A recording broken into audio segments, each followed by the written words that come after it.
여러분, 지금 이더리움이 조용히 움직이고 있습니다. 그런데 이상하지 않나요? 뉴스는 잠잠하고 가격도 큰 움직임이 없는데 기관 자금은 조용히 들어오고 있고 ETF 자금 유입은 역대 최고입니다.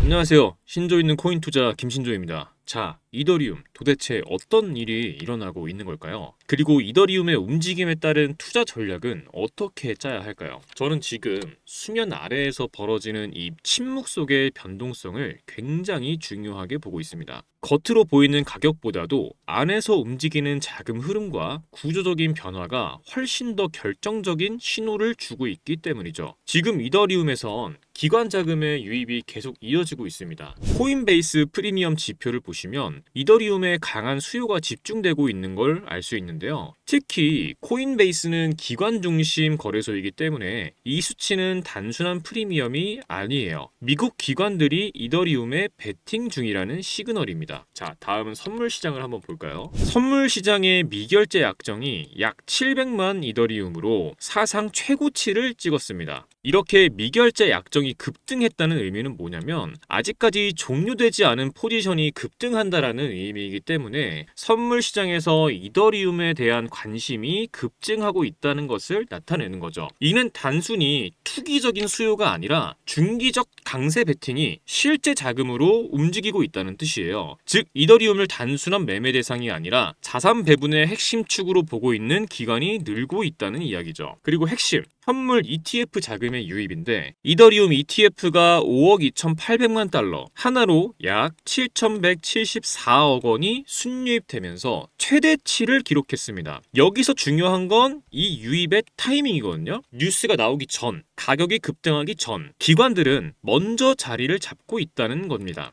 우리가 흔히 말하는 개미는 뉴스가 터지고 나서 움직이지만 기관은 그 전에 먼저 들어와서 나중에 빠져나갑니다. 이 차이를 인지하지 못하면 매번 뒷북 잡는 투자자가 되기 쉽거든요. 요약하면 이더리움은 아직 날아가기 전에 마지막 조정 구간이고 중기적인 강세 시그널을 보여주고 있다는 겁니다. 이 시점에서 제가 중요하게 생각하고 있는 부분은 이거예요. 이더리움의 반등이 단독 플레이로 끝나지 않을 가능성. 이더리움이 본격적으로 움직이기 시작하면 이더리움 생태계 내 코인들, 특히 레이어2 솔루션이나 디파이 토큰들은 동시다발적으로 수혜를 입을 가능성이 높습니다. 예를 들어 아비트럼, 옵티미즘 같은 레이어2 프로젝트들, 그리고 유니스왑, 에이브, 커브 같은 디파이 플랫폼들까지 이더리움 하나만 오르는 게 아니라 그 위에 얹힌 인프라들이 함께 반응하게 됩니다. 즉 구조 전체를 읽는 것이 지금은 중요하다는 거예요. 여기서 저는 하나의 특정 코인을 굉장히 주목하고 있는데 기관의 유입은 물론 이더리움 네트워크와의 직접적인 연동성 그리고 최근 온체인 활동이 조용히 증가 중인 코인.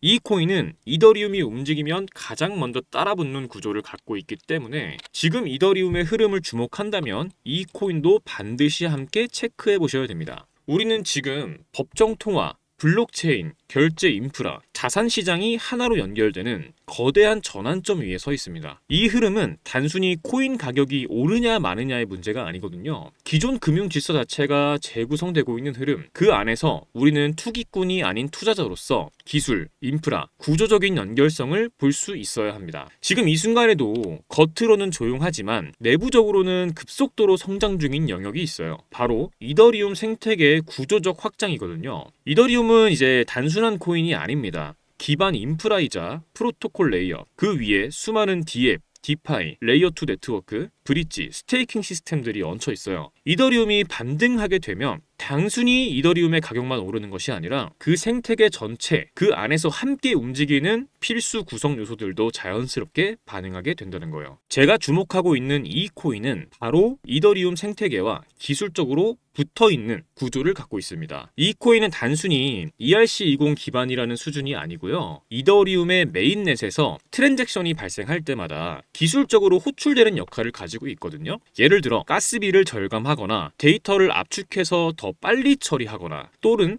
여러 거래를 묶어서 한 번에 처리해주는 롤업 구조에 관여를 합니다. 이런 코인들은 기술적으로 기생하는 게 아니라 공생하는 구조입니다. 쉽게 말해 이더리움이 숨을 쉴 때마다 함께 숨을 쉬는 코인이라는 거죠. 이건 테마의 일시적인 연결이 아니라 구조적으로 엮여 있는 관계입니다. 이러한 특성 때문에 이더리움의 사용량이 증가하면 자연스럽게 이 코인의 사용량도 증가하게 됩니다. 예를 들어 누군가 NFT를 민팅하거나 디파이 플랫폼에서 자산을 스왑하거나 다오 투표를 실행할 때 그 모든 트랜잭션은 이더리움 블록체인에서 처리되는데, 이때 이 코인이 가진 기술이 백엔드에서 실제로 작동을 하고 그 과정에서 수수료 혹은 사용 수요가 이 코인에 집중되는 구조입니다. 네트워크 수요는 곧 유틸리티 수요로 이어지죠. 유틸리티 수요가 증가하면 토큰의 경제적 가치도 상승할 수밖에 없습니다. 더 중요한 건 최근 일부 기관이 이더리움을 활용한 스마트 계약, 결제 전송 인증 부분에서 이 코인을 실사용하는 정황이 감지되고 있다는 점이에요. 특히 유럽의 한 금융기관에서는 내부 블록체인 검증 테스트에서 이 코인이 실제 구현된 것으로 추정되는 트랜잭션이 확인되기도 했고, 몇몇 온체인 분석가는 이미 이 코인의 월간 활성 지갑수가 조용히 증가 중이라는 사실을 추적하고 있습니다.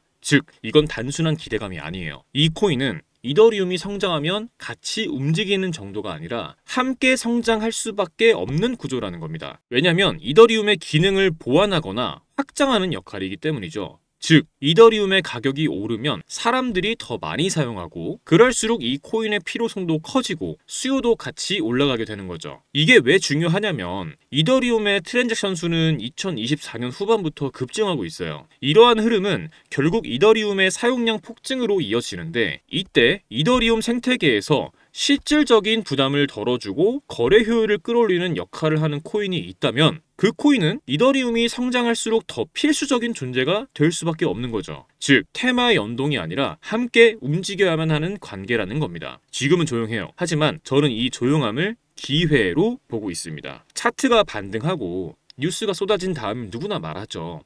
오르기 전에 미리 살 수 있었더라면. 저도 그렇게 생각했었고요. 하지만 그땐 너무 늦었다는 거예요. 지금은 데이터도 뉴스도 조용하지만 물 밑에서는 분명히 움직임이 시작됐습니다. 제가 그 움직임을 실시간으로 보고 있고 제 포트폴리오에 담아뒀어요. 그래서 그 정보를 이 영상 끝까지 시청해주신 우리 구독자분들께 공유해드리겠습니다. 지금 영상에서 보시는 이 번호, 영상 하단 더보기란에도 적어두었습니다. 이 번호로 부자라고 문자 남겨주시면 정보 공유해드리겠습니다. 금전 요구 절대 없습니다. 진짜 필요한 분들에게 진짜 정보만 드리겠습니다. 편하게 문자 남겨주시고 정보 얻어가시길 바랍니다. 지금 우리가 함께 보고 있는 이 흐름은 단순한 반등이 아닐 수도 있습니다. 새로운 판이 깔리는 첫 움직임, 그런 흐름이 될 수도 있습니다. 선택은 여러분의 몫입니다. 지금까지 신조 있는 코인 투자 김신조였습니다. 감사합니다.